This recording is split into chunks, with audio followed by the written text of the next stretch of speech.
Good evening. I'm Sarah Fife, Head of Content and Audience at Highland News and Media, publishers of the Inverness Courier.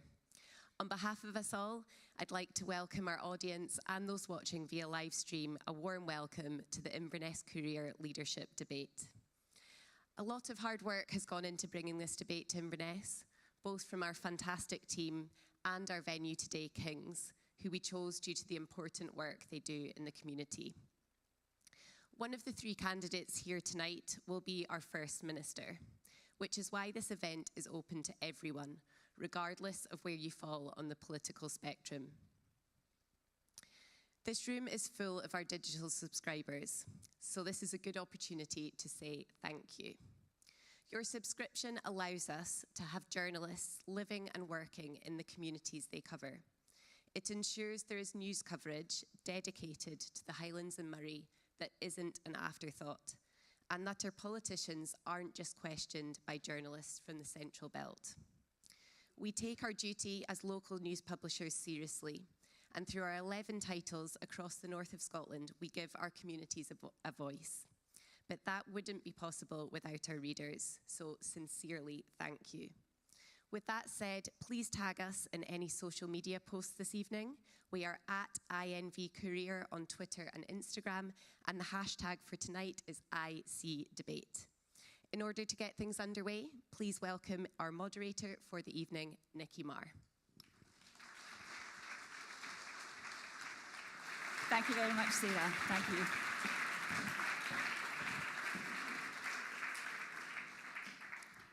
Ladies and gentlemen, let me please just add my words of welcome to Sarah's. Just before I set out the format of this evening's debate, let me introduce the three candidates in this leadership race. They are Ash Regan, Humza Yousaf, and Kate Forbes.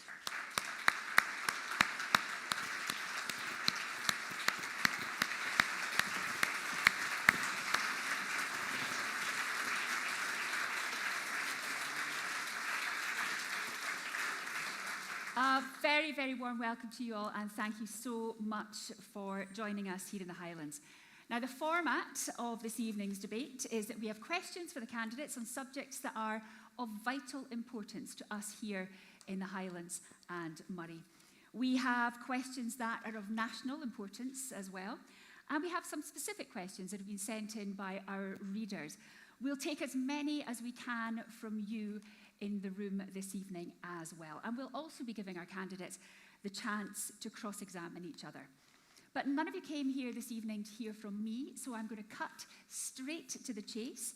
And I am going to come in with the very first question. And we start actually with some breaking news. At 6 o'clock this evening, the SNP Chief of Communications, Murray Foote, resigned over the row about how many members the SNP have.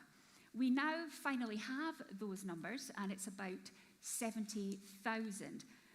So we're asking, why is SNP membership in decline?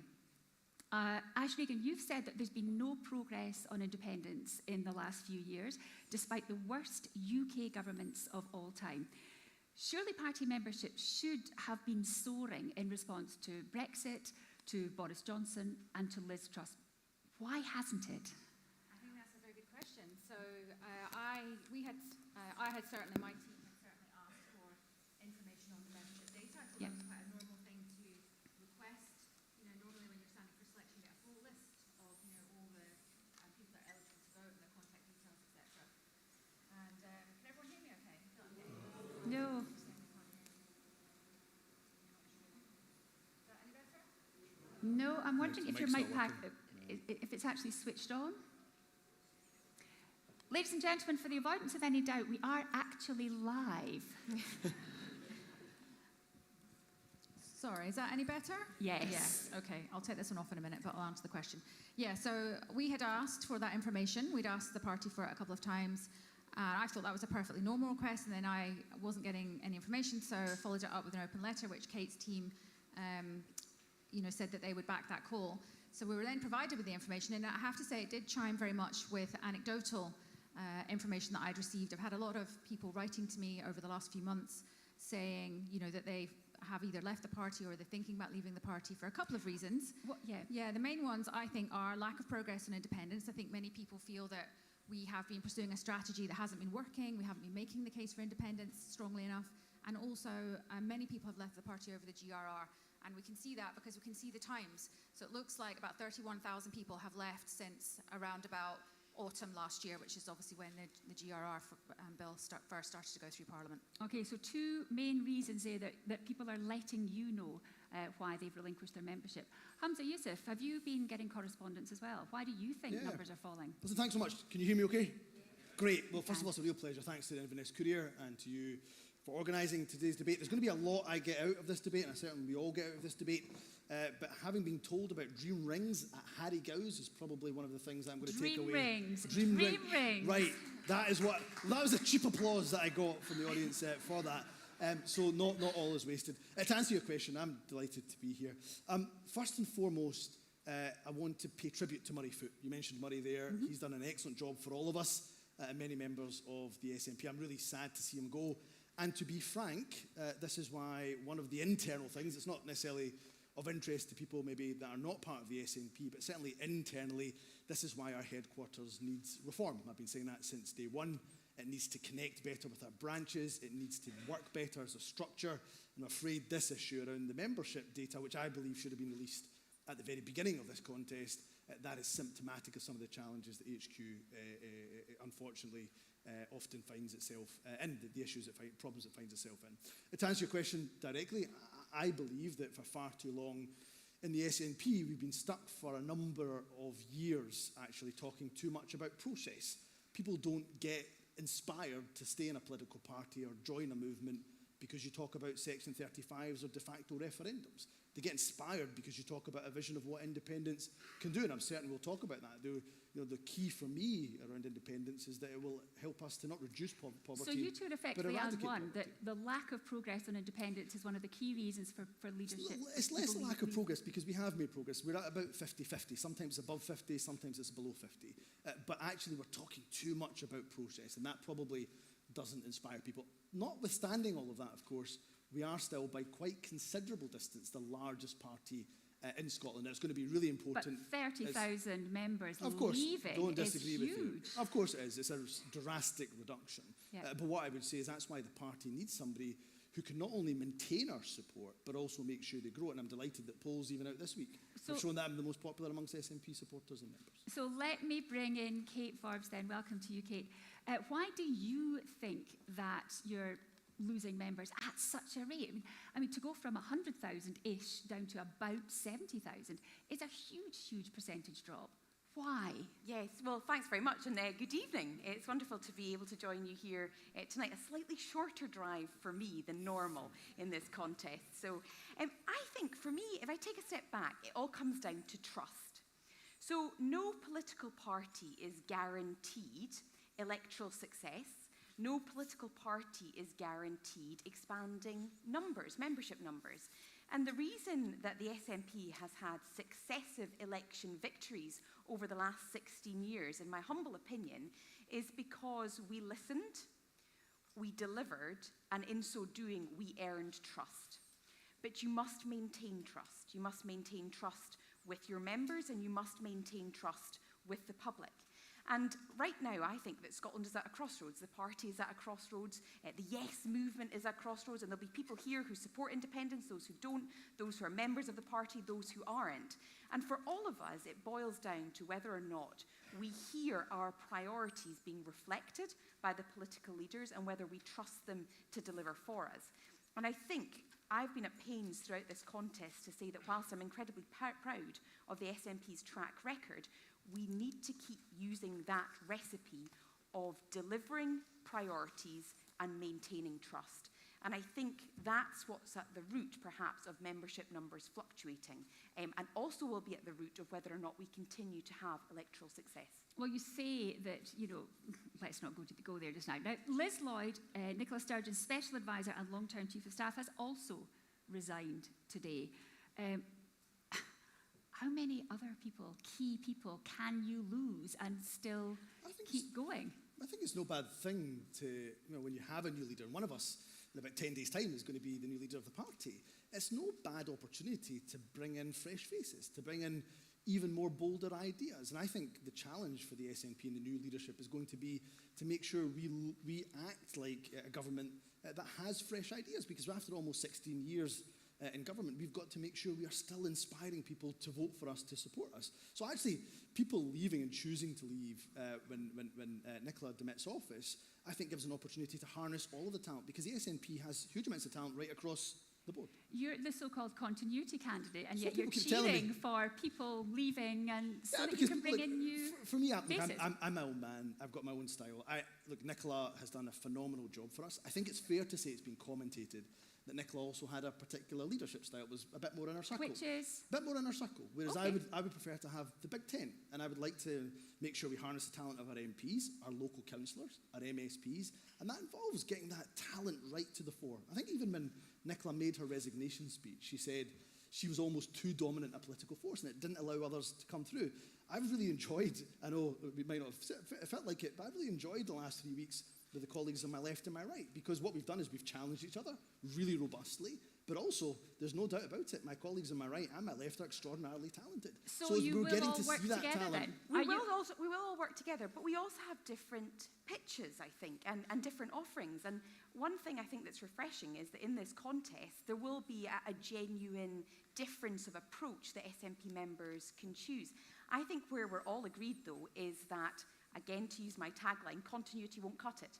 So we can't just keep doing what we've always been doing. We really need to reset. If we're going to deliver independence, we need to reset and refocus. If we're going to continue to maintain trust with the people, we have to listen again to what their priorities are and ensure that we deliver. And that includes refreshing the team, not just refreshing the top leader. So we're talking independence, we're talking trust, we're talking refreshing the team, not just the top leader. Ash Regan, what would you add to that? Yes, so I'm very much standing on a platform of openness and transparency, and that's for the party as well as for what we'd be delivering in government. And I think that we have, I've said this over the last few weeks, I think we have lost the trust of the public a little bit in some areas. And it's very important that you maintain that.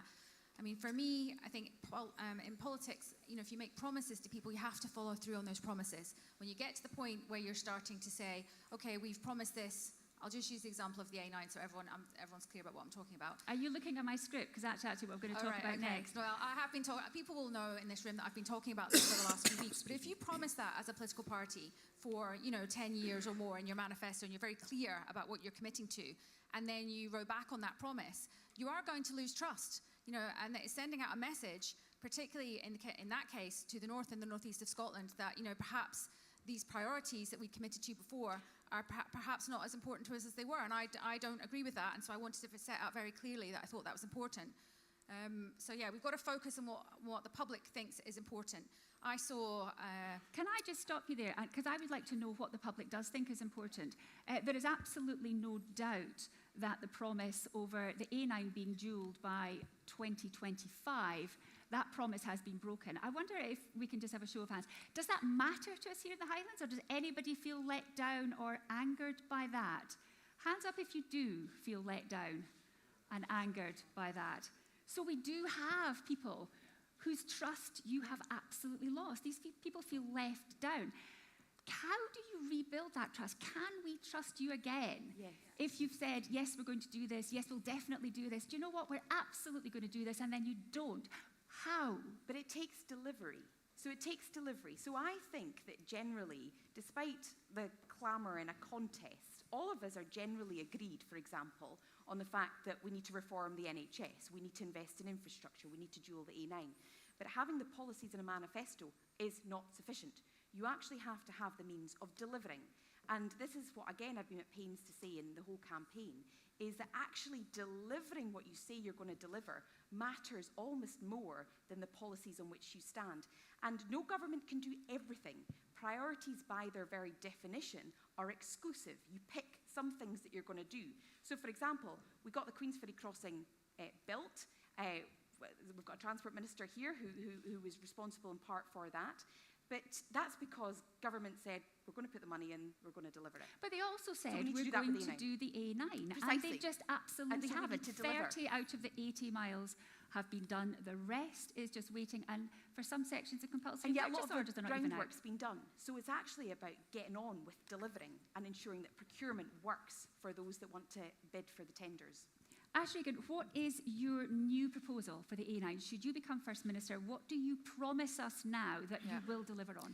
Yeah, so what I've said clearly over the last couple of weeks is that I will make this one of my top priorities, but it's the A9 and the A96 as well. I know a lot of the design work has been done for some of the sections, so I don't see that there's much impediment to carrying on with that. So I've said that in my first 100 days, I will set out a new time frame and get this work moving. I'm afraid I can't give you any more detail than that because I'll need to get in there and talk to the people that are involved in it, but that's my commitment. Thank you for that. Hamza Yousaf, you were Transport Minister for a while, 2016 to 2018. Not much happened then. That's not What true. is your commitment? There's been about £430 million obviously spent on the A9, including, of course, Kincraig to Dalradi, of course, Lancarty to Passive Burnham as well. But you're right. I mean, my colleagues, all of us are agreed that not meeting that 2025 timetable, not getting Tomatin to Moy done is a failure. There's no ifs or buts or maybes about it. So show me your budget and I'll show you your priorities. That is absolutely true. So if I'm First Minister, the first thing I'll do is be sitting down with my Finance Secretary that I would appoint and saying to him, this is the priority. The budget has to reflect those priorities. And we have to come back to you, the people who have been let down by the fact that we haven't completed this and won't complete this by 2025 with the clear timetable. Now, it won't say 2025 in it because you're right, we're not going to meet that timetable. Not a chance. We're not going to meet it. So we've got to come forward with the transparent timetable so you can see, and one of the first things I would do as a priority is make sure the funding and the investment is there. We cannot do anything with the funding without the funding. Is the funding there, or was it all spent on the Edinburgh trams? No, it wasn't all spent on the Edinburgh trams. The reason why the Tomatin to Moy project didn't go, or section didn't go ahead, and I understand people's disappointment about that, is that we've also got responsibility, obviously, to the public purse. And therefore, if we paid through the nose for it, rightly, people here, I suspect our opposition, would be dragging us over the hot coals. So we have to make sure that we're spending finance responsibly,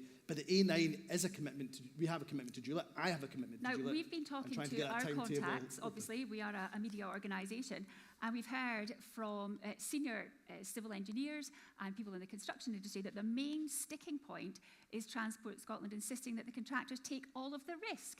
No wonder you don't get people tendering, and those who do, well, they have to cover their costs and all the eventualities of that. Is that going to change? I think absolutely. I think when it comes not just to road projects, but I was talking to a renewables offshore company in the northeast today this morning. Government and our Scottish National Investment Bank, we have to be able to take a little bit more of that risk. A little bit more? Yeah, we need to take more of that risk. But look, remember, we're talking about public finance here. If we take all the risk, for example, that is public finance and taxpayers' money, essentially, that we're risking. So we do have to take some of that risk, for sure.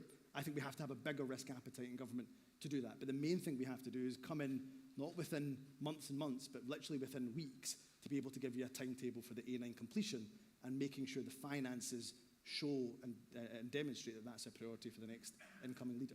Kate Forbes, you're local. The A9 is pretty much your commute to work. You can't have been ignorant of the work that wasn't going on. Why were you not pressing for more action here? Well, I was, and I think what your point has just illustrated is that it's incredibly important that the way by which we deliver our policies actually work. So I believe that we need to be a truly national party. Okay, so we can't be a party that just delivers for the Central Belt. We have to be a party that delivers for the North East, for the north of Scotland, for our island communities. And that means ensuring that the funding is there, yes, and we've committed the funding when it comes to the A9. But also, when funding is made available, the problem in this case was procurement. So it's an approach which isn't working for all of Scotland. And that requires a reform and a review of our public sector bodies, many of which are headquartered in the Central Belt, to ensure that they understand what it means to deliver, for example, major infrastructure projects in the north of Scotland. And I agree with your analysis when it comes to the procurement. That is the central point. You know, we are in a time of rising inflation. Things are challenging. But there has been quite a number of years since the Kincraig to Dalradi part was dualled, when we could have been making more progress. And going back to first principles, you're either a party that delivers for all of Scotland and therefore maintain their trust and continue with ongoing election success, or you're not. And I think it's that competent delivery that people want to see, and the honesty when things are not going right to reform that and amend it. So talking of honesty then, and a couple of you have mentioned Aberdeen as well, the SNP goal for dualling the A96 between Inverness and Aberdeen is still 2030. And our friends in construction and in civil engineering say it's highly unlikely, because of the problems with procurement, because of the skills shortage, that it won't even start until after the A9 is completed, and their estimates are about 2040, 2045. So is 2030 for the completion of the A96 just another promise that's waiting to be broken? Ash Regan. Well, I hope it isn't. And I give the commitment now that if I am So you as First Minister... you hope that we will get the A96 done by 2030? Well, I hope we will, but what I'm saying is I'll need to get into position, speak to the experts, as you say, speak to the civil engineers, and look at the way that we're procuring these contracts. And maybe we need to break these contracts down into much smaller parcels. Maybe that's the way we get around it. I agree with the point about the risk weighting. I've heard that myself, that's one of the reasons that we're not getting so many people bidding. So we need to look again at these projects. We can't leave communities waiting years and years and years for things that we've promised to them. You know, many of these roads are very dangerous. People are losing their lives on these roads. 13 on the A9 I know, just last year. I know, absolutely. That's one of the reasons I've made it one of my top priorities to look to progress this. Thank you. Hamza Youssef, if you were in Aberdeen today, you'll have come across along the A96. Yes. How was it for you? Well, look, I agree. Did you get stuck behind a tractor? I didn't, actually. I have before. I have before. What I would say to you is that Ash is actually absolutely correct, that this is not just about connectivity, as important as that is. This is about lives. This is about safety. Yep. That's the A9 and the A96. And I would waste no time in getting that Inverness to Nairn, obviously including the Nairn bypass, up and running. No time? No time. By I would waste no time. 2030? In fact, the Inverness to Nairn bypass, of course, the rest of the dualling was going to be more challenging to meet that 2030. There's no getting away from that. But Inverness to Nairn, including the Nairn bypass, that is not being affected, for example, by the review that's underway for the other sections of the route. So my understanding is that we should have the orders ready for the incoming First Minister. So one of the first things I would do is get those orders underway and get that process done. People have been waiting far too long for the Inverness to Nairn, including Nairn bypass. One of the first things you would do is get the orders Be assured made. that we will hold you to that. I'm certain you will. I'm certain you will. Kate Forbes, I'd like to ask you, I'd like to take you slightly further north, because it's not just the A9 and it's not just the A96 we struggle. We've got a question from Ian Gregory. He's from campaign group Caithness Roads Recovery, and he told us this: the council-maintained roads network in Caithness is in a state of virtual collapse, with many roads now dangerous to use. The constant response from the Scottish Government is, this is a matter for the local council, ignoring the fact that the sums required greatly exceed the council's resources. Ian's question is this, and I'd like this in a sentence, please. What action will you take as First Minister to sort this out? Kate Forbes. Well, in one sentence, give local authorities more financial freedom to tailor their decisions to local need. That means reducing ring fencing as far as possible, if not completely removing it. Because if I could join you with another sentence, you could do a comma and keep it going. So to deliver, you need to plan well. Pretty obvious. To plan well, you need to know what you're dealing with, right? So this is a long sentence. We've got £5 billion worth of capital every year. We've got £5 billion worth of capital, give or take, every year. Okay, that's what we've got to play with. So in terms of that £5 billion capital, that's the money that needs to be spent on roads, on hospitals, on schools. I go back to this point around priorities. Our priorities need to reflect the issues across Scotland. And in the north, we know that roads are key. Yep. If there was a blockage in the middle of Glasgow with one of the key routes, there would be outrage. And yet some of our roads, which are key lifeline routes, and there's have also been plenty blocked for a other long ways time. to go round if you're in Glasgow or anywhere in the Central Belt. You get stuck in Caithness and there's no other way round. Hamza Youssef. So I was in Caithness a couple of months ago, so I know well, travelling that route, how difficult it can be. Let me say this much. In a sentence. I will, but you gave an extra comma, so let me just be fair, moderator, about that extra comma. Commas for all. Let me just say that when it comes to, I agree, we've all said actually, I think, in our pitches and our hustings, that local authorities should have a review of funding mechanism. think there's also a strong argument to look again at whether Highland Council is too big. Oh, it seems too right, big. okay, we'll come to and that. I would be up for that review of Highland Council in particular. There's not just Highland Council, Hold that thought, but a we will couple of come local to it. authorities. I know, but let me just finish that sentence because I'm still going with my comma. And making sure that we devolve powers not just to local authorities, but further right into communities as well. So, yep, let's give local authorities more funding flexibility. Let's go further into community councils like we have up there in Caithness and give them some more funding to help with their priorities, and full stop. Caithness will be delighted to hear that. Ash Regan, can you do sentences or are we? What, can I try for 2 or 3, perhaps? Yeah, I live in the south of Scotland, and we have similar issues with our roads down there. So I totally understand what's being raised about Caithness. So I also agree we need to find a strategy that can give fair funding for our councils. I actually went in to meet the Permanent Secretary today. That's something that they do for anyone who might be an incoming First Minister. And I actually raised ring fencing with him for local councils and said we need to review this and we need to give local communities more flexibility over how they spend their money, because what might be right for Edinburgh might not be right for Caithness, and we need to be able to adapt and make sure that that works. I also am going to look into additional ways that we can raise money so that we can put more money into local communities. So I've got some other ideas about potentially generating more money in Scotland that stays in Scotland that can help us fund the services that we all need. This is all sounding very positive, and you all seem to be very much in consensus. We'll for now. No, yes, well, we noticed. So you've all been talking then about decentralisation in the Highlands, and it seems, breaking up of Highland region. Police Scotland was centralised in 2013. Charles Hepburn is a retired Detective Chief Superintendent with Police Scotland. He is in the room here with us this evening, and he's asked me to ask this question because it is quite emotional. Now, these are his words. Through personal and professional experience, I know that centralising Police Scotland and 999 call handling has been a disaster. 5 years ago, I had to watch my wife die because the call handler did not know where Orkney was to send an ambulance. People's lives are in jeopardy. Will any of you tonight commit to reversing the centralisation of emergency services and to being honest about with the public about its failures? So, decentralising emergency services again, please, and being honest about the failure. Hamza Youssef, you have been Justice Secretary since that centralisation. What commitment can you give to Charles?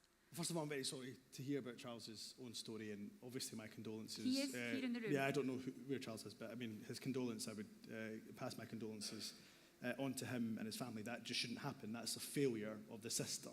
That's a failure of what has taken place. So for that, I apologise, and the government apologises. So will you change it? No, I won't decentralise Police Scotland. And I suppose the reasons why I wouldn't break up the single service is having gone through that. If I talk to others, we know where it has worked. So that's been a failure. I don't think that is the experience of everyone who deals with Police Scotland, or indeed the Scottish Ambulance Service. And for example, I was talking to Rape Crisis Scotland. We've got Charles's story, but that's I not know, an isolated story. Well, if you let me finish the point.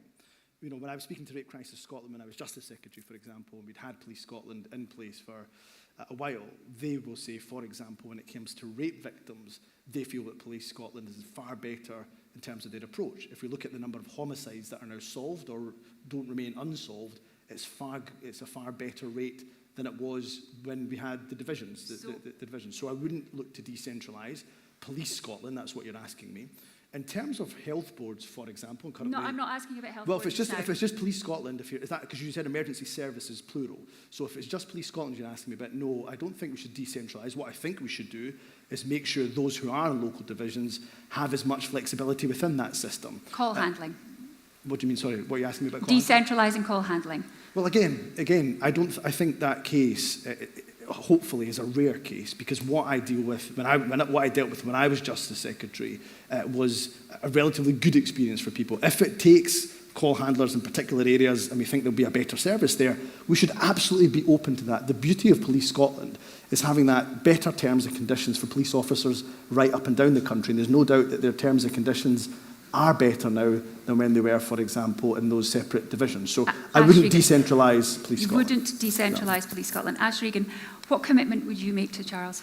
Yeah, I'm very sorry to hear that, Charles. That is unacceptable and that shouldn't be happening. So we definitely need to have a review of call handling. I'm not sure if there is one underway currently, but we could look at that and we can definitely see if we can improve the way that calls are handled. In terms of local voice, this is something that I've been thinking about. I did speak to the Police Federation about this, I think it was last week or the week before.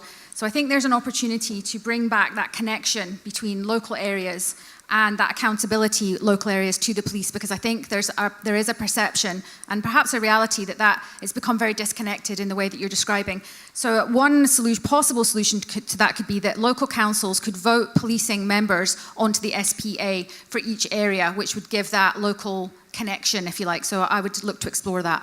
Thank you very much. Kate Forbes. Well, can I echo my public apology to Charles, having worked quite closely with Charles over the last few years. He'll know that echoes my private apology as well. I think there's a very strong argument for decentralising call handling. I think that when it comes to our public services, it's about empowering local teams so that there is an accountability between local teams. Basically, Bobby's on the beat. You know who your local police are. You know how to access them, and you know that if you call, they'll be there when you need them. There's not an argument, I don't think, of decentralising central functions, you know, the HR and the finance department. So there's an argument there for decentralising and empowering those on the front line. And I think particularly with call handling in a rural area, I'm not the only person in this room that's probably phoned up about something, only to have to go through a lot of steps to describe precisely where something has happened. So I think there's a strong argument. What's that, sir? There's a strong argument to make there about ensuring that call handling is decentralised, but I think there's a bigger question here around you knowing who your police are in the same way that you know about who the other key members of the community are, whilst at the same time retaining some of the efficiencies that come from centralising key functions that none of us will ever engage with. HR and accountancy and that sort of thing. Ash Regan, in a previous debate, you agreed with Kate Forbes when she said that she would break up Highland Council. How do you imagine that would happen? Because it's a big beast. It is. Am I right in saying that it's bigger than Belgium, or 20% bigger than Belgium? Which is not a unit of measurement, but we'll give you that. Which is quite incredible when you think about it. But that was only pointed out to me a few weeks ago. So I would definitely agree with that. I haven't, I'm afraid, given any thought about how it would be done, but I am definitely on board with the idea of looking into doing it, because I totally agree. It's too big, it's unwieldy, and you can understand why, with something of that scale, it feels like it's very disconnected to local communities. Hamza Youssef, what would you do with Highland Council? Yeah, look, I'm very open to looking and exploring whether or not that needs broken up. Can you hear me okay? My microphone, there we go. So I'd be really open to the idea of looking at whether or not we could make Highland Council smaller and more localised and broken up. Particularly given, of course, the reach of it and the size of it and the scale of it, and I deal with that in the health board level, where there's some challenges in Argyll and Bute, very different to the challenges in North Highland, for example. But I go back to the point I made previously, that it's not just about devolving to local government, even if that structure is smaller. It's about how do we get from that structure to devolving into the likes of community councils, to do an incredible job up and down the country, or local community groups. So don't just give the funding and the funding mechanisms to local government, important, they're our key partners. How do you devolve it further? So whatever the structure is, and if you open up that issue, it's going to, of course, a number of other local authorities will want to look at restructuring. I'm not opposed to that, let's have a conversation. But for me, the most important thing is getting the resource into the hands of the people who are delivering services on the ground. Kate Forbes, if this was your big idea, you said in the Inverness debate, you heard it here first. What is your vision? You've had a couple of weeks to think about it. Yeah, and nothing else to do. I didn't need a few weeks. I already had it. I'm very conscious that there's a lot of esteemed local Highland councillors in the audience. So just make eye contact with me then. The first thing I would say is that this needs to be done collaboratively. This is not about the Scottish Government coming along and imposing a review. But a few things I'd say about Highland Council. The first is, not only is it vast, but it's totally different. So the issues in the middle of Inverness are fundamentally different from the issues in Wick. So would you envisage then an Inverness City Council and several other parts? I mean, How many? Is going to be me mooting my preferences with a view to discussing. So I think there is a case for Inverness to have its sort of city council. And then we look at the rest of the landmass, much of which is in my constituency. So Lochaber and Skye are not strangers to having their own regional council areas, and they already have structures in place, for example, for making their own localised funding decisions. Again, I go back to the fact that you find the efficiencies by ensuring that things like finance and HR that nobody really cares about unless you're an accountant are centralised, and the councillors on the front line and our workers have the freedom and the flexibility to fill the potholes they want to fill rather than having to get permission from the centre. But each of these new council areas will need a chief executive at another, well, what, that's precisely my point. I £160,000? think there's exactly my point. There's a structure here which is not about creating inefficiencies, because at the end of the day, I don't think many of the public care all that much. I see some chief executives in the room as well, but care too much about who the chief executive is. They want to know that when they raise a concern about their local council area, it will get fixed. And that's what they care about, people on the front line.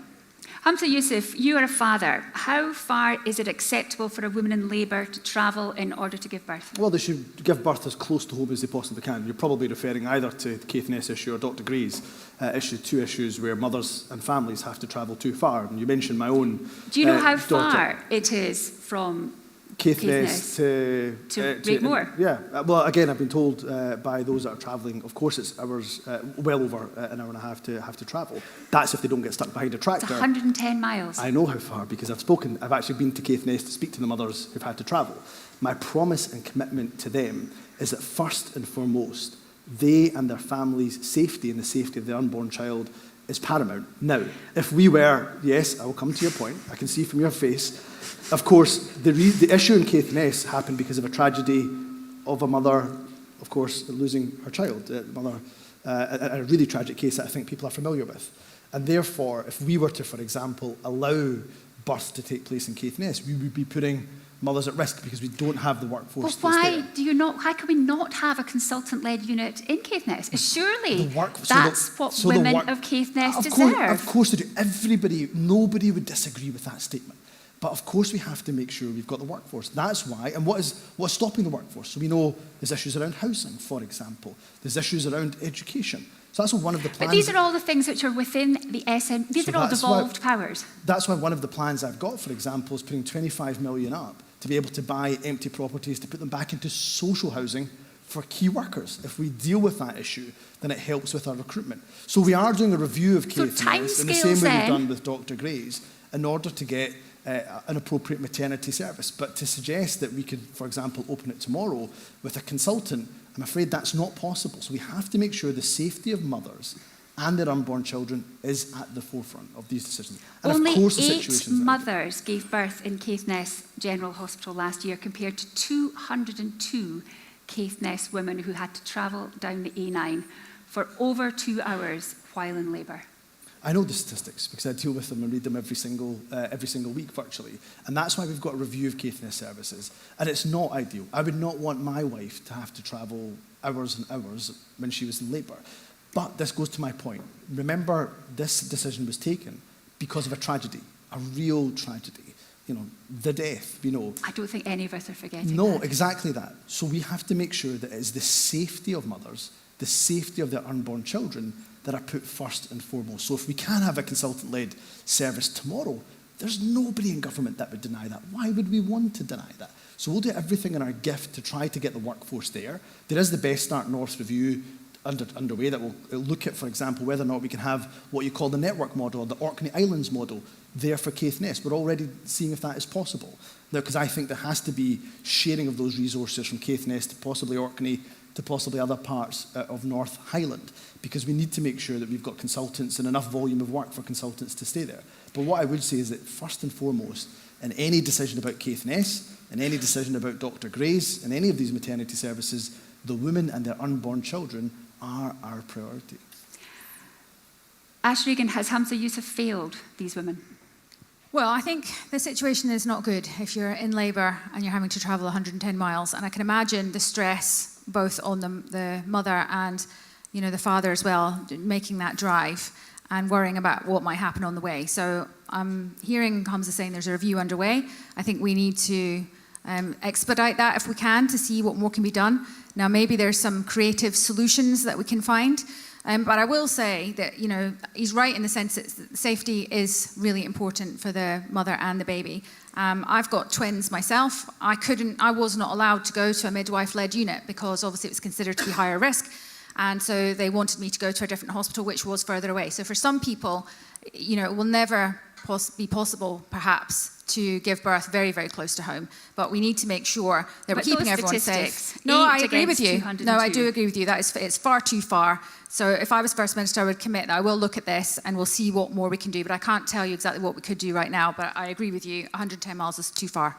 Kate Forbes, how far did you have to travel to give birth just Well, 6 months ago? It felt too far, and it was 15 minutes. So I can only imagine how much more challenging it is. Can I answer your question first of all? Because I can't think of another colleague who can match Hamza in terms of his compassion and his desire to solve problems. But I think when it comes to this particular issue, I think it requires us to fundamentally rethink how the NHS operates. And it fundamentally requires us to ensure that we empower our front line, because they are ultimately the people who, for example, are going to enable those women not to have to travel or not.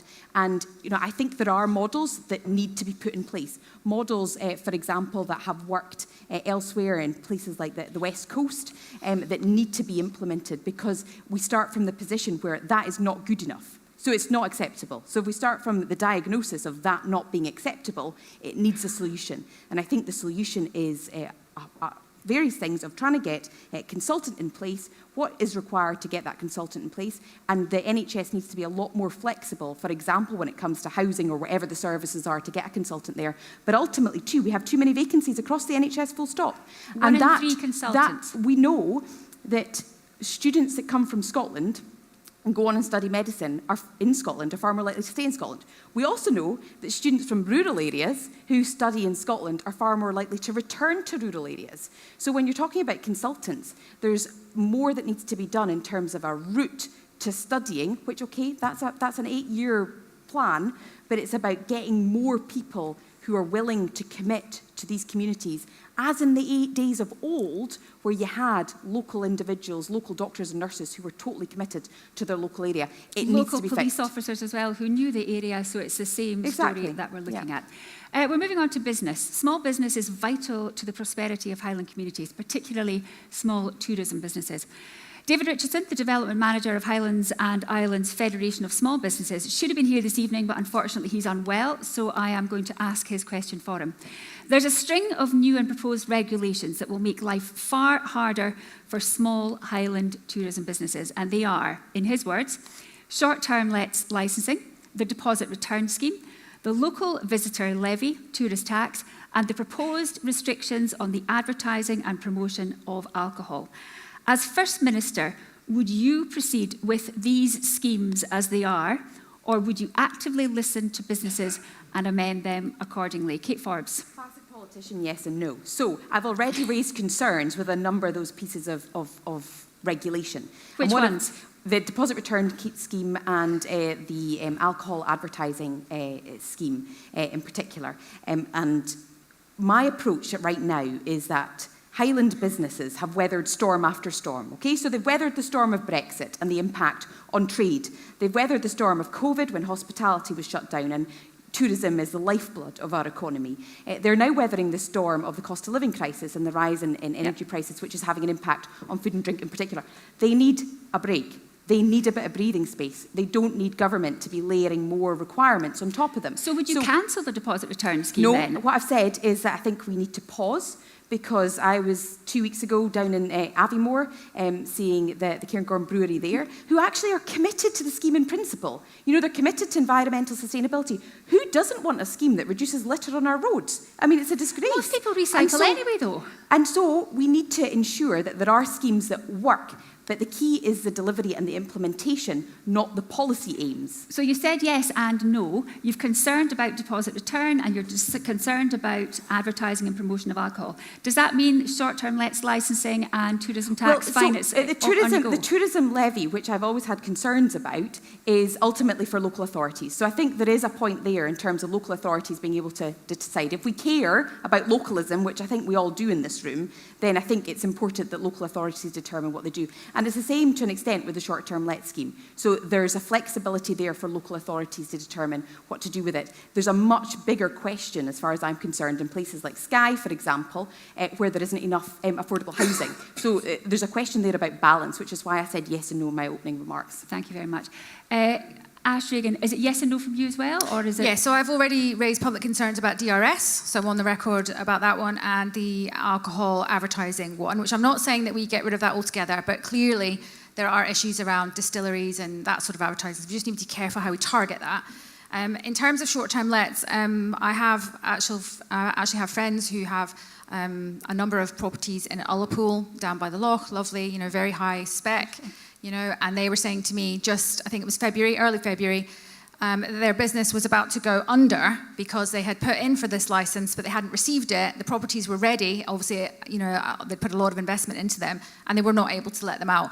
So again, I wonder if this is a situation where, you know, this is something that was, you know, was right for Edinburgh, where I know we've had a lot of problems with short-term lets, and people will know about that in, you know, shared housing and tenements, where, you know, antisocial behaviour, party flats, you know, this type of thing, which was obviously upsetting the residents. Which does not apply to, you know, does not apply on the shores of Loch Broom. in Ullapool in the same way. So you're absolutely right. So I think we need to look at that again and perhaps add in more flexibility or pause it maybe in rural areas where the issues are different. Hamza Youssef? So let me take each one in turn. First of all, I think it's important to notice and to note the incredible damage austerity, of course, have done, high inflation costs, but Brexit has really done to our hospitality and tourism industry right across Scotland, but I suspect particularly in the north. But we are where we are, and of course I am. And the question is... Yeah, of course, I will come to the fore, don't worry, I will get there. The DRS scheme, for me, I don't think we should pause it. I think we should exclude or give a grace period to small businesses. I don't understand. How do you define a small business? So I think we can look at turnover, we can look at volume produced, but essentially what we're talking about is not the craft gin maker or the craft brewery that is causing litter on our streets or our beaches.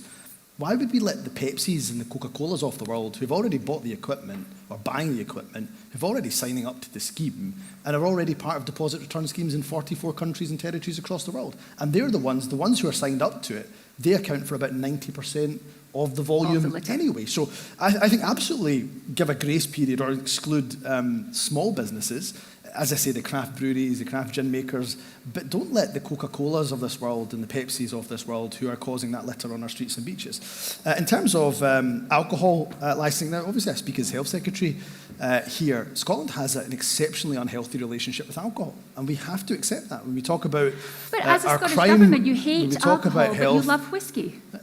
You Sorry. can't have it both ways. No, you can't have responsibility. Nobody's saying that we're going to stop people drinking alcohol. What we're saying is we're suggesting to make it, to change that relationship with alcohol.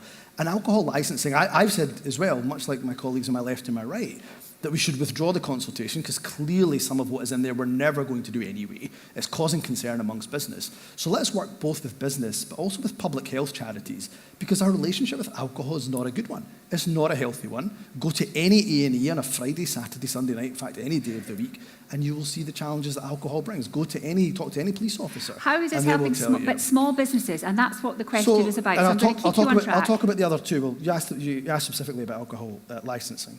In terms of short-term lets, no, I wouldn't change that, actually. I think it's really important. I know in many parts of Scotland, I suspect, including in the Highlands and rural areas of Scotland, I wonder if we can all see Ash Regan raise her eyes here. Affordable housing is a challenge, and therefore I think the licensing scheme that we have in place actually is a good thing to keep, and I would keep that absolutely in place. And in terms of the very last point, in terms of the tourism levy, I agree we should give local authorities that freedom. I mean, I've travelled to many countries in the world that have a tourism tax or a tourism levy. I have to say, it hasn't stopped me going to that country paying an extra few quid or an extra few euros to do so. And I think if it helps the local authority to raise some additional revenue, it's no bad thing. I was just going to chime in because, you know, the lochside properties that I was talking about, they're never going to be used for people to live in. Do you see the distinction there? So I think by saying that, you know, yeah, but I think particularly in the Highlands, we've got a lot of very specific tourist specialty accommodation, which is the backbone of many small businesses. And I think we need to be able to separate those two things out. We're getting Thank a lot you of very people much. buying a lot of properties that could be used for the social rented sector. I would hate to be a young person in Inverness or in the Highlands trying to get into the property ladder, either through owning my own home or renting my own home. We need to have more houses available for our young people to get on that house. So let me bring in a question from one of our readers, John Murray from Murray Retail Limited. He said, how do we ensure that we attract, encourage and support more young people to live and work in the Highlands? Kate Forbes, I'll come to you first. Yes, so that is imperative. We look at our demographic projections and things are quite worrying, to be honest, across Scotland, but particularly in the Highlands and Islands. And the future of our economy relies on that. How do we do that? Here's 3 things that I think we need to do absolutely urgently. First of all, support our small businesses. We've already discussed that. They're the ones that are creating jobs. They're creating well-paid, secure jobs. If they are spending all their money on more bureaucratic government regulation, then they're not creating jobs or paying a fair wage. So that's the first thing you need to be able to earn. Secondly, affordable housing. Affordable housing is just in a state of huge challenge, and it's particularly acute in certain areas. I would say in terms of my mailbag, all the issues that we've talked about, housing is by far and away the top issue. That is about building more genuinely affordable homes and about ensuring that young people can either access somewhere to rent or to stay that's warm and affordable. Because right now, again, I don't want to keep talking about Skye, but I think that's where it's particularly acute. Young people can have great jobs, well-paid jobs, but can't find anywhere to stay. So they leave. So I think we need to be building a lot more and then maintaining it as affordable. And I think the way we do that is putting rural burdens on them, which I can expand if you want, but you probably want me to keep moving. The next thing is around costs. Okay, so there have been steps that we've made, for example, in concessionary bus travel. So I know from my teenage stepdaughter's perspective, they'll jump on the bus now. They'll be able to get to work in a way that they couldn't before because they used to spend the first hour's wage on the bus fare there and the last hour's wage on the bus fare back. They can do that. But that's not that great if there is no bus service. They can do that if there's a bus. So they need a bus service. So there's my 3 ways, mostly because you wanted me to keep it tight. Thank you. Could you keep it equally tight, Ash Regan? So housing is obviously a key factor. You know, we're in a position where many Highland communities, locals are being completely priced out of buying homes in their own area, which is not good. So one of the things I've suggested is that perhaps each community would be able to set aside some serviced building plots specifically for locals, so that they'd be able to build their own home if they want to stay in the area. And we know that self-built homes are often of a much higher standard. People want to put down roots and so on. So that's one thing there. And I'm also suggesting that we undertake a big program of house building. So it'll be right across the country. I raised this with the Permanent Secretary as well today, about using the Scottish National Investment Bank to fund that, so they would be for public rent. Very high quality, but as you know, the rent's as absolutely low as we can get them. And I think that would maybe help to encourage people in to live.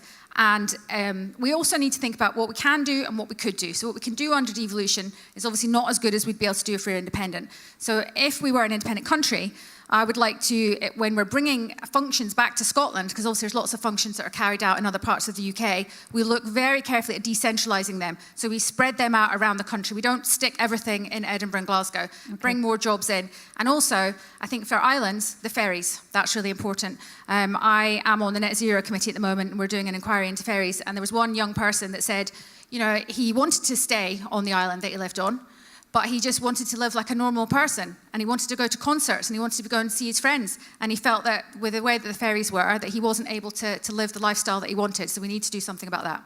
Hamza Youssef. I think my colleagues have covered a number of points that I would also Don't endorse. feel the need to repeat it. No, I won't.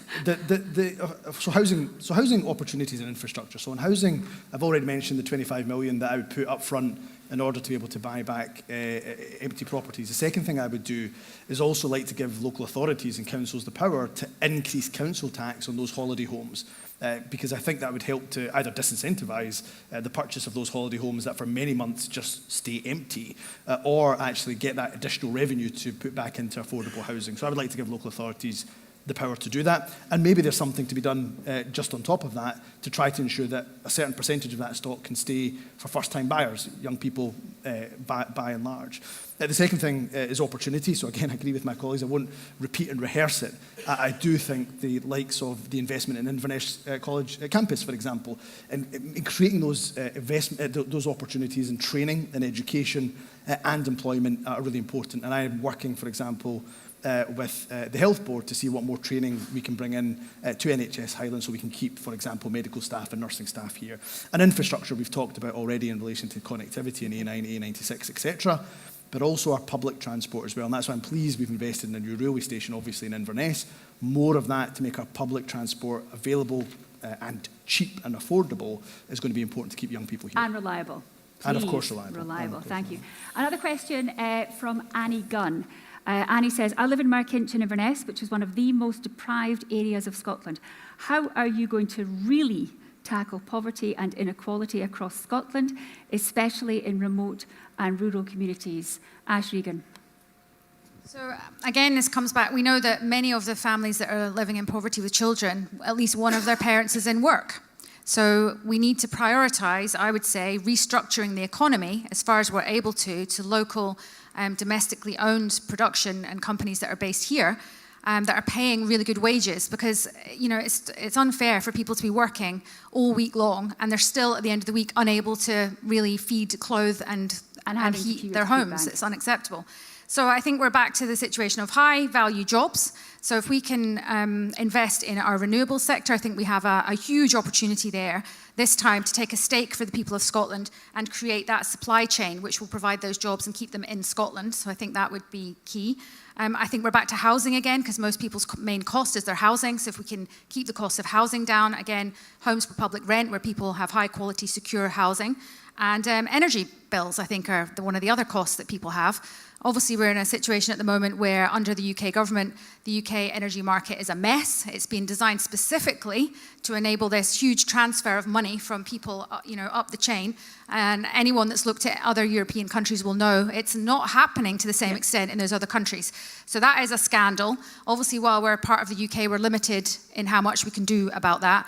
I'm suggesting that we look again at a publicly owned Scottish energy company, because we should be able to supply and generate our own electricity, and we know we're already doing that, but Scots should be getting the benefit of it.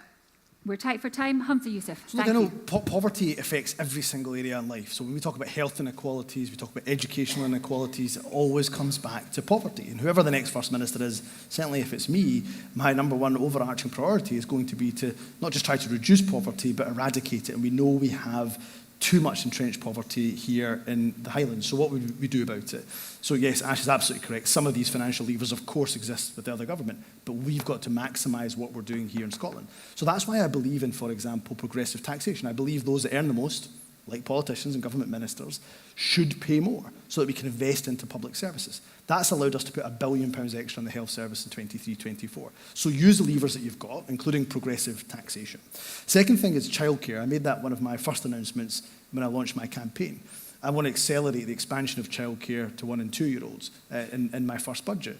The reason why I want to do that is because it helps not just people and families back into work, but predominantly women back into work. And at a time when we absolutely need people back into work, why would we not tap into that really untapped resource?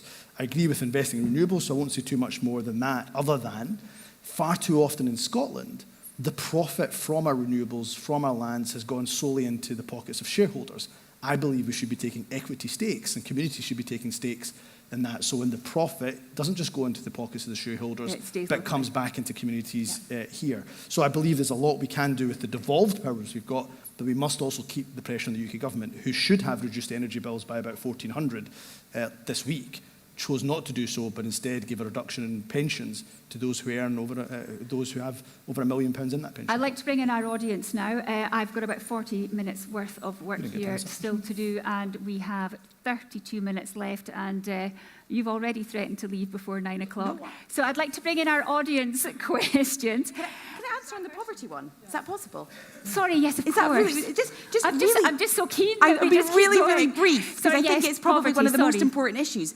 In terms of fuel poverty, is absolutely fundamental, but it requires us to understand that rural poverty is actually often different from urban poverty and is a lot more invisible. And often, 2 times, the methodologies that are used, for example, for free school meals, are more aligned to urban poverty rather than to rural poverty. And the last thing I would say is that it is totally linked to health inequalities. So a nurse telling me today that at the moment she's going into people's homes and treating them for ailments that are directly linked to the fact that they're freezing in their homes in Scotland.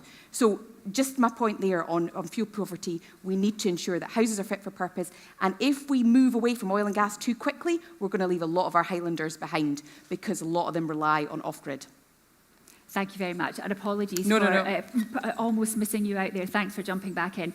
So, audience questions. We very much hope to be able to open this up to all of you, but not a chance. We have some questions that are already in, and I'd like to invite Emily Stokes, the CEO of Mikey's Line, to give us the first question. Emily, if you could stand up, please, if you can, and wait till the microphone reaches you. Thank you.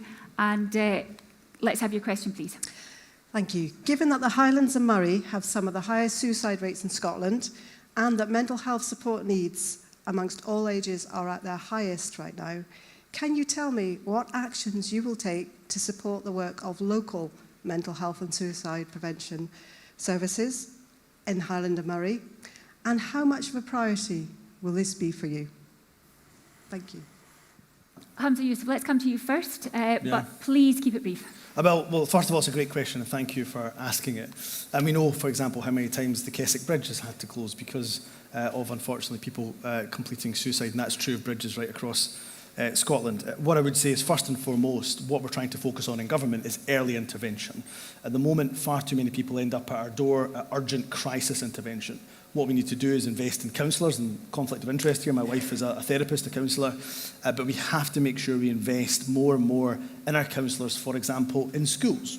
And we need to make sure that people right across Scotland, including in our rural communities, have access to those counselling services, so they don't just come to our door at crisis intervention. I also think we need to target a lot of our resource towards young men and boys. It's not to say at the exclusion of young girls, but we know that suicide disproportionately is completed by men in this country. So we need to make sure we're doing that. But thirdly and lastly, absolutely need to make sure that we are getting into our rural communities. We had a hustings actually together, I think it was in Dumfriesshire, where a young man, I think of 17 years old, spoke very powerfully. He himself was a farmer, a young farmer, spoke very, very powerfully about how many mental health challenges fellow young farmers have. So we need to make sure that all of the breathing space, the good initiatives that we have, like Mind Your Mind and others, that they're not just Central Belt focused, they're not just accessible to those who have good connectivity, but absolutely accessible right across the country, including our rural Thank you very communities. much. Ash Regan.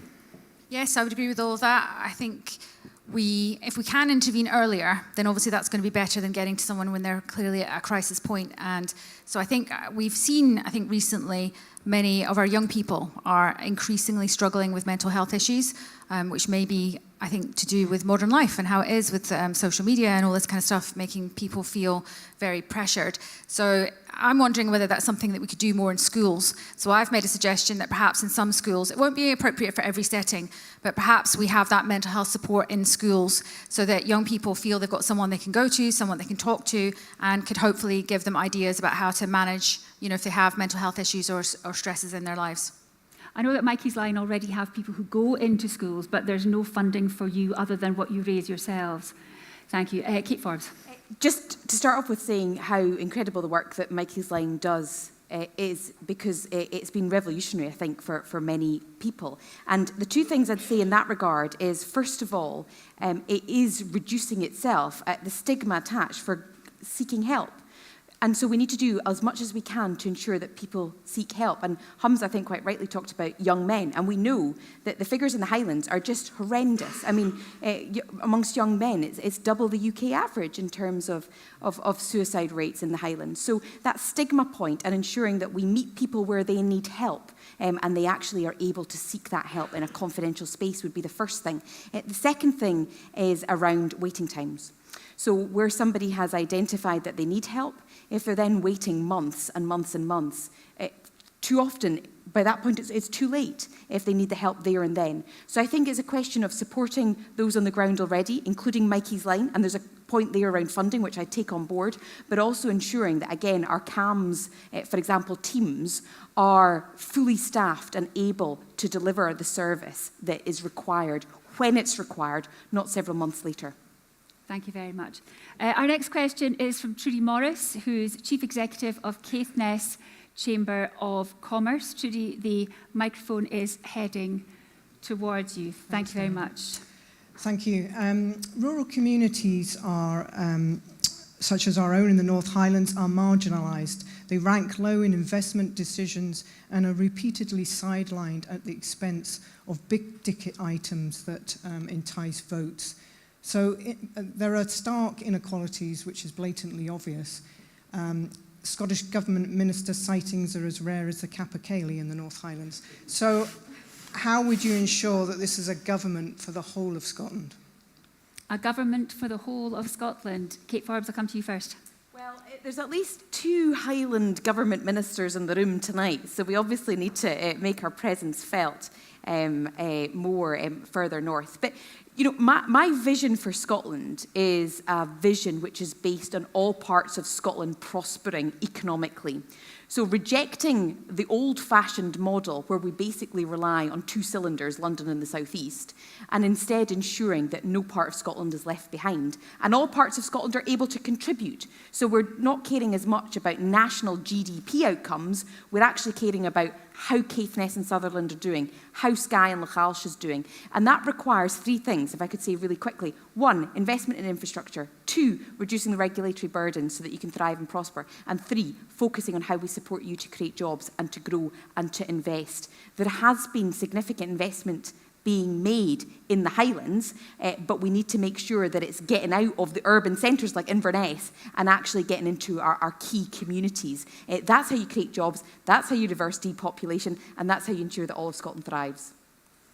All of Scotland thriving. Absolutely. But what about Caithness and Sutherland? Yeah, I think UK is very unusual in terms of, if you look at the pattern of the way that infrastructure investment has spread across the country. And some of this obviously is prior to devolution. But in European context, you know, if you look at other countries, they don't do things the way that we do in the UK, where a large majority of all the infrastructure investment, capital spending is concentrated into London. You know, not all these other regions and countries are getting left out. So devolution has gone some way, I think, to trying to improve that situation.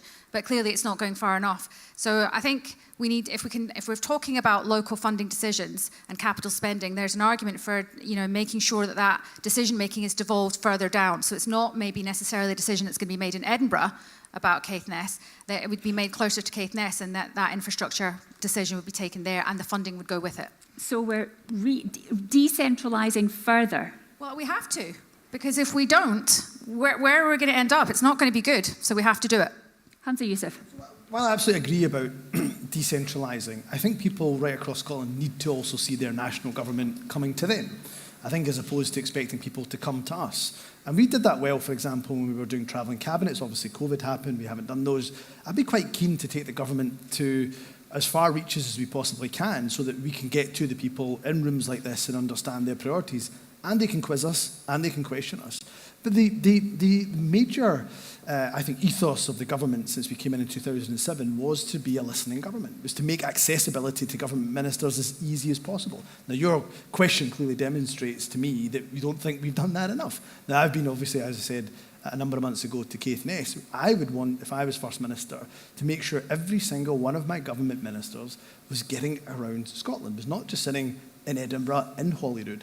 And of course, we have to still go to Glasgow and Edinburgh, but of course, getting right across Scotland to the far reaches of Scotland. I certainly found that really helpful in the roles that I've had. You know, as Minister for, as Cabinet Secretary for Health and Social Care, I've been to every single health board in the country. Gone to Orkney, I've gone to Shetland, I've gone to Western Isles, of course in Highland, and every single territorial board right up and down the country. And I've benefited from it. Because again, a wee G who happens to live in Dundee isn't going to know all the problems that face NHS Highland. I think I just lost half the room. So just getting by people saying out there is as the part of answer. it, listening to people. Listening to people is really, really important. And for me, just that other point about commerce and investment, I think is a good idea for whoever's the next leader of the SNP, and certainly I would look to do this, to see whether or not we can have that conversation with Scottish Enterprise, possibly even the Scottish National Investment Bank when it comes to larger projects. Or Highlands and Islands Enterprise. Or Highlands and I would come into that. Or Highlands and Islands Enterprise, to see whether or not a percentage of the funding they give could be to, for example, micro businesses or small businesses, and what percentage should go to those small start-up businesses. But and there's a lot that's would, happening in Caithness and Sutherland that just isn't on a micro, tiny, one-person scale. There's a lot of huge industry up there well, too. exactly why I say a percentage. So the other percentage, of course, would go in the larger businesses. But I think there's a lot more we could do to help with smaller businesses right across the country. Let's move on.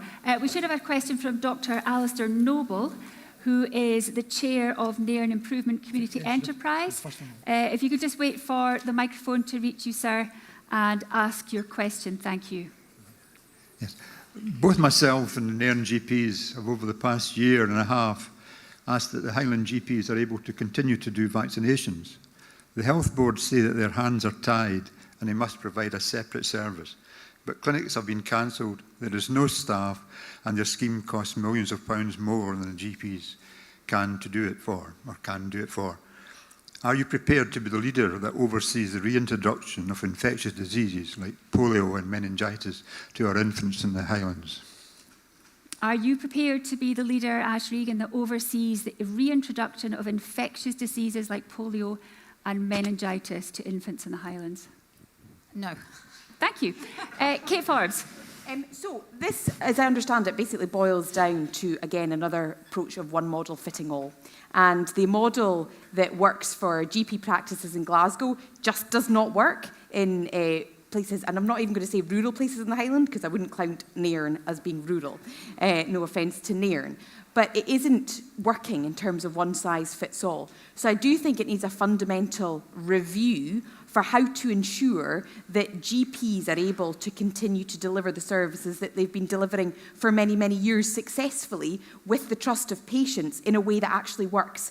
Again, it comes to the approach of being decentralised, because you can't expect people to travel a long distance to be able to access vaccinations. They may just not go. Hunter Youssef, this is your department. Yeah, and I can see my friend Fergus Ewing in the audience who's raised this issue, I think it's fair to say, a couple of times with me. So first of all, I would say that the vaccination programme has been a great success. There's no doubt about it. We have the fastest COVID booster programme, not just in the UK, but the third fastest in the world. Which was delivered by GPs in Highland?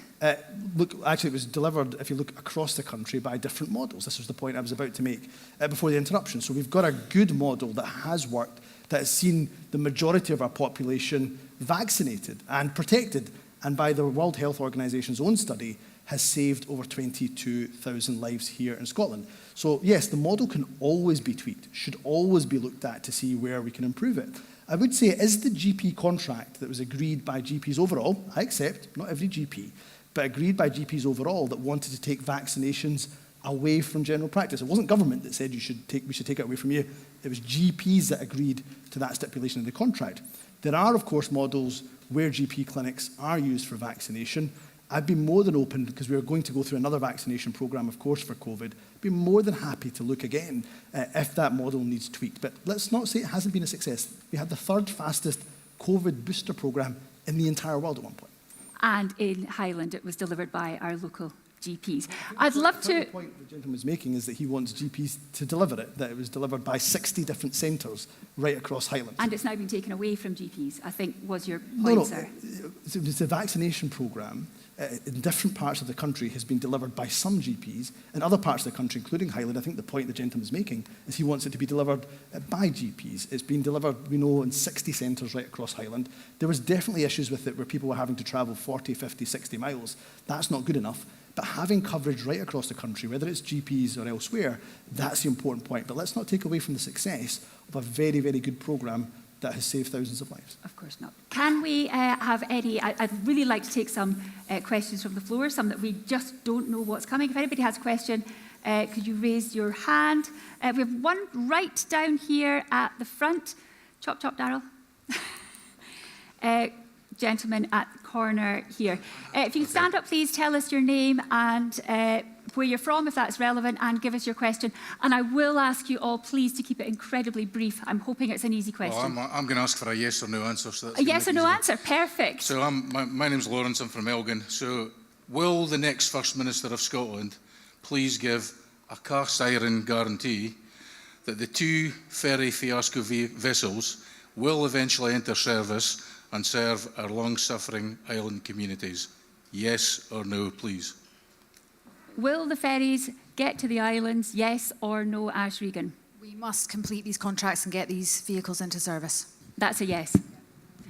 Hamza Youssef. Yes. And we must invest and continue to invest in what is an ageing ferry fleet. Even better, yes.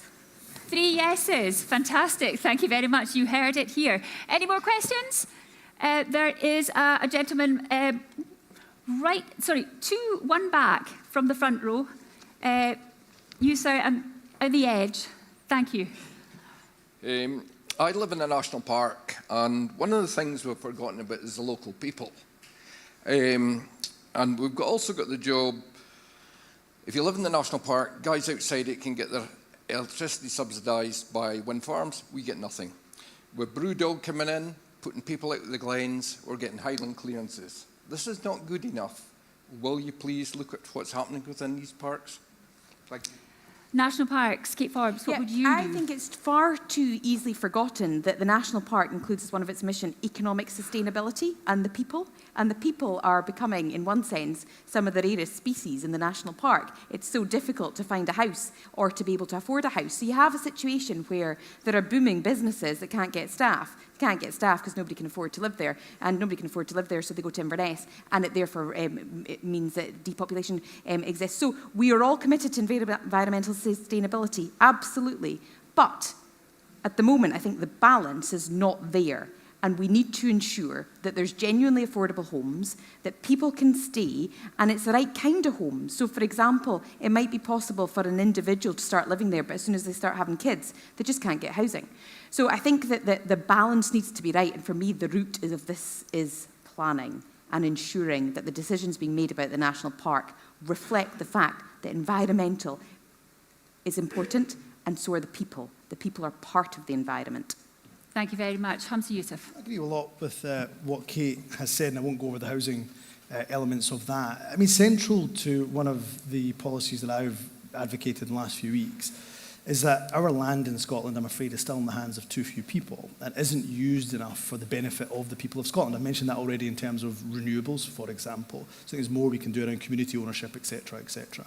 But I'm committed in the first year of being First Minister, if I am elected as First Minister, to bring forward a land reform bill. I think there's more that we can do. We've taken some steps in Scotland. I think there's more we can do to make sure that land is benefiting all of Scotland, including our national parks, as opposed to benefiting a few or being in the hands of a few.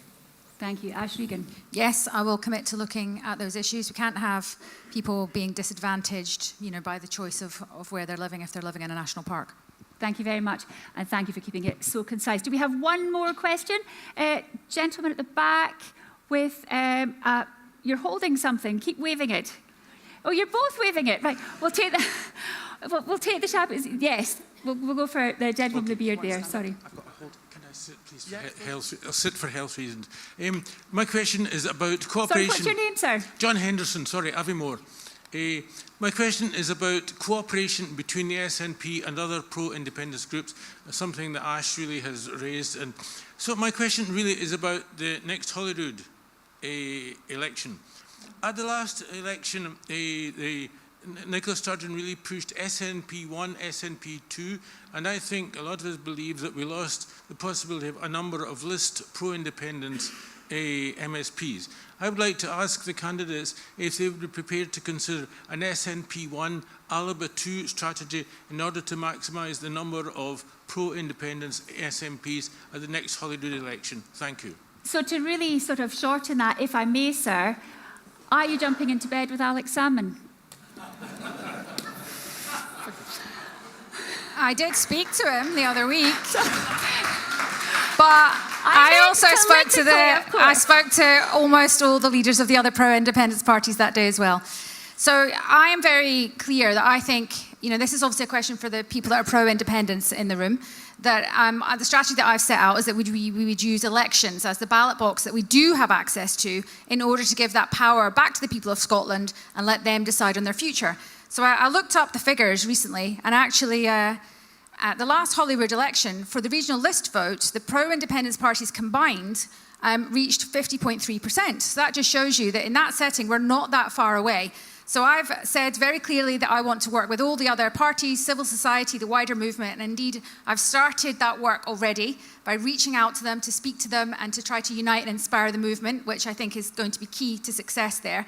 And yes, I've suggested a strategy where all the pro-independence parties can put that into their manifesto and we can all work together. But in terms of your specific question about SNP 1-2, that strategy works in some situations and it doesn't work in others. So I think the arithmetic at the time would dictate whether that was a strategy that would used again. Hamza Yusuf, very briefly if you can. I've been in politics for about 11 years and I've never seen a leader of a political party suggest that you vote for another political party, so I don't think it would be a strategy I have to say I would take on, but I would want to work with other pro-independence parties. And what I would say is that the Green Deal, for example, that we have, that allows us to have a pro-independence majority in the Parliament, is an example of parties who have some commonalities, some differences, cooperating in order to maximise the pro-independence clout that we have in the Scottish Parliament. So I'd be up for working with other parties.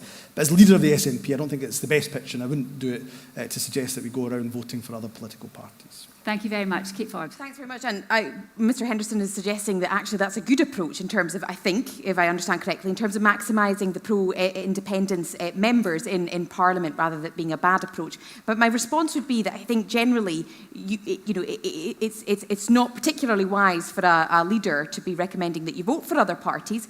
But I do want to see us work far more collaboratively along with other parties. I think actually the people of Scotland are crying out for us to be working more collaboratively with other parties and try and reduce some of the nonsensical, constant, sort of vitriolic, abusive relationships that we often see when it comes to working with other parties. Because there is often a lot that unites us, not just across independence supporting parties, but actually in terms of eradicating poverty.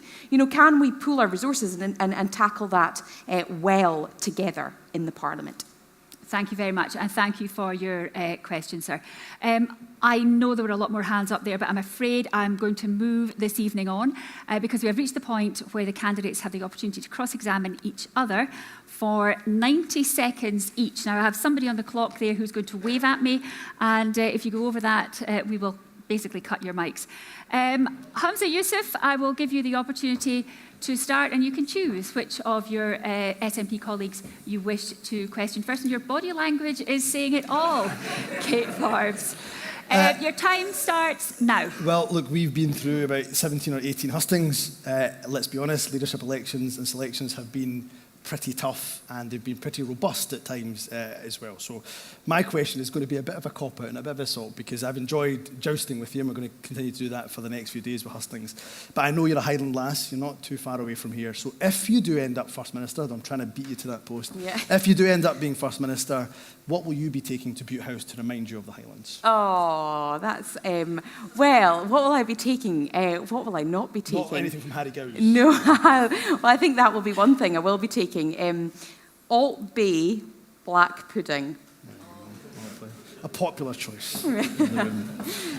I've maybe got 30 seconds left. Do you also agree with me that the UK government hammering our whisky industry is just another example of where they take from Scotland and Scotland sees no benefit? So if I'm First Minister, will you join with me in making sure we do everything we can, not just to support our whisky industry, but to make sure that the UK government stops taking from Scotland and investing in this country? Absolutely. It would be my pleasure to back you in that regard. I think too often these key big industries are used to fund initiatives that never come back to benefit the communities where the industries are based. That's your time. This is not the SNP debate, the STV debate, is it at all? Hamza Yusuf, you have 90 seconds to either butter up and be a lovely guy to Ash Regan or to actually cross-examine. Yeah, Well, it is a cross-examination because it is, to be frank, it's been a challenging time, no doubt, for the party, and I think it's important to let people hopefully express their views where there's commonality as well as difference. So in Ash, there is a difference that I want to just get into, if I may. So one of the differences between you and I is I believe that Independent Scotland should join the EU. You believe it should join EFTA, I think, in the first instance. You're saying no, but it's a policy I read from you. And I suppose for me, I know how much damage Brexit has done to the Highlands. Can you clarify your position? Because what benefit would Highlanders see from being in EFTA as opposed to the European Union?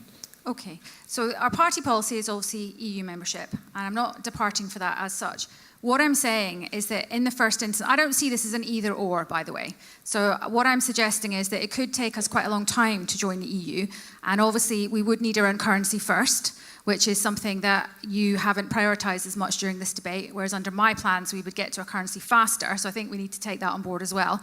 So what I'm saying is that EFTA may be a short-term solution because you can join EFTA within weeks. It would give us access to a single market, free movement of people.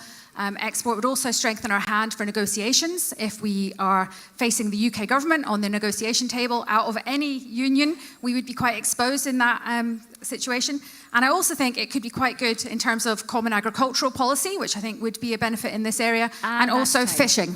Can I ask for all... No, that's your time. You're out of time. Oh, that's terrible. I had one more question. Spent too long being Mr. Nice Guy. Kate Forbes, you have 90 seconds to... So Humza used to have the best job in government, which was Minister for the Islands, and we spent a lot of time travelling to island communities together where Humza managed to face down a lot of difficult issues and come out... and my favourite one. I am! Oh. What's your favourite island? Genuinely, because I travelled to about over 32, and this is going to clearly lose me support depending on what I say. That was the plan. Yeah. other than Skye, which is everybody's favourite, and genuinely Skye is the most beautiful island I think I've been to, and the Ferry pool is the most beautiful site I've ever been to in Skye. I'd really love the island of Rum. Right. Really love the island of Rum. Which so is I would distillery. want to go back. Yep. Which is in your... It is, absolutely. So there you go. All the best islands I'm sorry for the loving again, but yeah. So all of our islands are beautiful. Well, let's just call that a line under there, and your 90 seconds for Ash Regan can start now. Right, Ash, if you're very helpful finance secretary, if you're elected, as the First Minister said, here's £100 million to spend on anything in the Highlands, what would you spend it on? Well, I'm on record as saying that I wanted to invest in the roads infrastructure. Oh, sorry. So roads infrastructure. I think I would also use that partly to fund the public energy company, because I think that would be beneficial in terms of fuel poverty. And also, I think there's some rail infrastructure that needs to be upgraded for the Caithness area as well. That needs some money spending on it too. Only £100 million. We'll stretch it as far as we can. That's it? My goodness, right, well, Ash Regan... I might be lowering the tone then with my questions. No, please do lower the tone. Can I start with? I can start with either. Either you want. Okay, I'll start with Kate.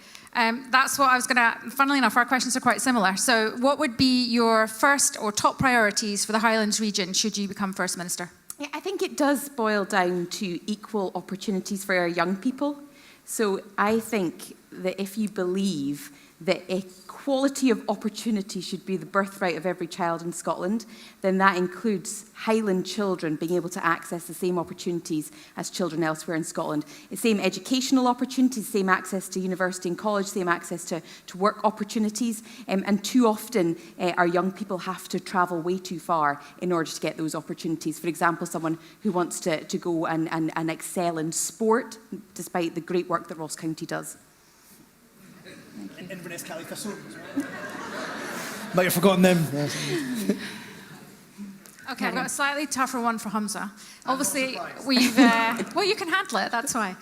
We've obviously been to a lot of hustings now, and you've spoken very passionately about your complete, total, I'm not going to say capitulation, commitment to the deal with the Greens in Butte House. But do you accept that that maybe is having a difference on our priorities, and that may have had something to do with maybe roads infrastructure projects being deprioritised? Do you see that as being an issue? So I think it's about compromise. I think in a time when you have so much political discord in our conversation within society, two parties who have a lot in common, independence, for example, but have some differences, getting together around the table, compromising. The Greens have had to compromise, we've clearly compromised. But what's really important about that Butte House Agreement, and why you and I disagree in terms of whether we accept it in its full or whether you want to unpick it, is that I genuinely believe in empowering our membership. And 95% of the SNP's members backed the Green Deal. So if I'm the new leader coming in, I don't want to disregard that 95%. Would you be happy to ask them again about what they think? No, because they just literally voted for a 95% of the deal. Now, what I would do is sit down with the Greens and say, well, look, we have got that Butte House Agreement. It's got a review mechanism. Is there anything that either party wants to review? But I believe in democracy and local party democracy, and 95% of our party agree with that. So does it involve compromise, which is essentially your question? Of course it does. Compromise from us and compromise from them. And that's your time. Thank you for actually fulfilling the brief there, Ash Regan. Only one of you can win. In 10 days' time, only one of you will be Scotland's 6th First Minister. Who would you encourage your supporters to choose as their second choice in the SNP leadership vote? And I will press each of you for an answer. Hamza Yousaf. You can press all you want, but I'm telling my supporters to vote for me, number one, and not to necessarily put anybody else. So just you on the ballot and nobody else's names? Yep, just number one? Just number one, and they can choose who they want for, if they want for number two, number three. So you're not playing? What do you mean not playing? You're not going to answer my question. People have a democratic choice to put number one, or if they want to put number two, number three, it's up to them. But you're not going to make any recommendations as to which they should choose? No. Ash Regan. Well, there's only 3 of us in this contest, so I would hope the membership have a good idea by this stage about who they might want to vote for. I have seen some suggestion online that Kate and Ash supporters might be ranking each other, 1 and 2 in either direction, but I couldn't possibly comment on that. Are you going to let me down as well? I happen to like and rate both of my colleagues, and I'm not playing the game either. I think that people should vote on the basis of what they've heard, and I couldn't fault them, whoever they choose. If you can't be upfront and honest about a really straightforward question where there's only 2 choices between which to answer, can we really trust you to be We are being honest, because we are telling our supporters to vote for us number 1. I haven't given any other instruction to anyone else. Yeah, we're not being leadership candidates to promote other candidates. We're saying to our members, you make the choice. You've heard 20-odd hustings there or thereabouts. Vote for me, but if you don't want to vote for me, make up your own mind. We're not going to dictate to you who to put for number 2. I know when I am beaten, ladies and gentlemen. So finally, to close this Inverness Courier leadership debate, I would like to invite each of the candidates to make a 1-minute promise to the Highlands about what they will do for us all should they be First Minister. And I'm going to need a really clear indication from my timekeeper over in the corner as to when that minute should start and when it should end. And we're going to start with you, Ash Regan. Okay, I forgot to make notes for this, so I'll just have to do it off the top of my head. I will give a strong commitment that if you vote for me to become party leader and First Minister, that I will take to heart the priorities of the people of Scotland, and I will spend all my time in government working very hard to deliver on our public services, because I think that's what people expect, and to spend as much time working out how we invest across the country for infrastructure, because I think that's very important. I want us to be trusted by the public to deliver public services, to govern wisely, because I think that trust will lead on to the people of Scotland deciding to become an independent country. I am the only candidate, I believe, with a credible plan to get to independence. I've got a plan for what happens if Westminster says no. And the reason that I want to become independent sooner rather than later is because I am seeing the damage that is being inflicted on Scotland and in the Highlands by the economic carnage that is being created from Westminster. So in my opinion, the faster that we get out of this union, the better, to make a fairer and better country for all of us. Thank you very much, Ash Regan.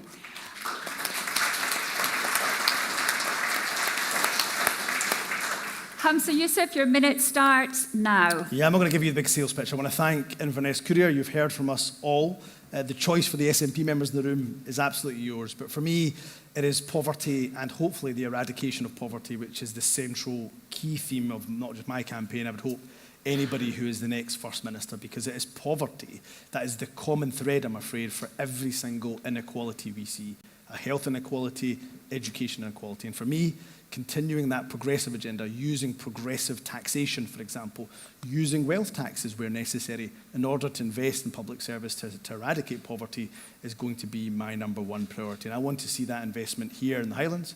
We've talked already about poverty reduction, about housing and about infrastructure, talking about the issues that matter to people. But can I say what a pleasure it's been here, what a pleasure it's been to join my colleagues for, I think, our 18th or 17th or 18th hosting. I look forward to many, many more, and I look forward to talking to you all. And I hope that those that have seen the debate have really thoroughly enjoyed it.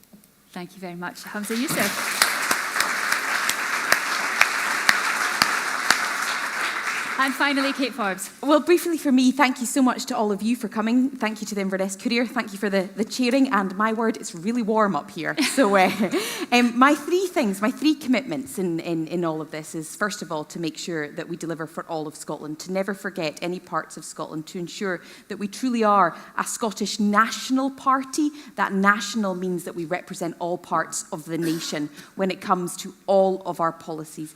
That secondly, we will keep our promises. That when we say we're going to do something, we absolutely get a plan in place to deliver it. We can't do everything. We pick our priorities, we put them in the manifesto, and then we absolutely deliver them and back them with funding.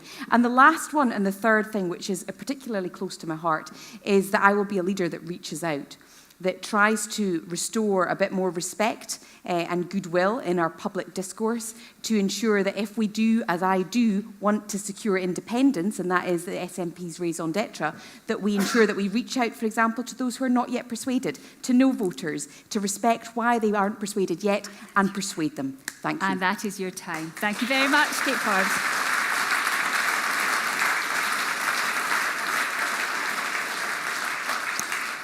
Ladies and gentlemen, that brings this Inverness Courier leadership debate to a close. I'd like to thank very much each of our candidates for coming this evening to answer all the questions that are close to the hearts of the people in this wonderful part of Scotland. Please thank them. Ash Regan, Hamza Youssef and Kate Forbes.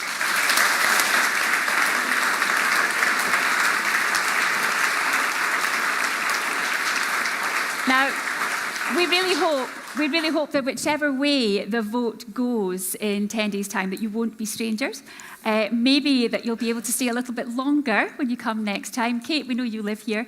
And that, honestly, most of us are much friendlier than I am. I promise that. I hope so.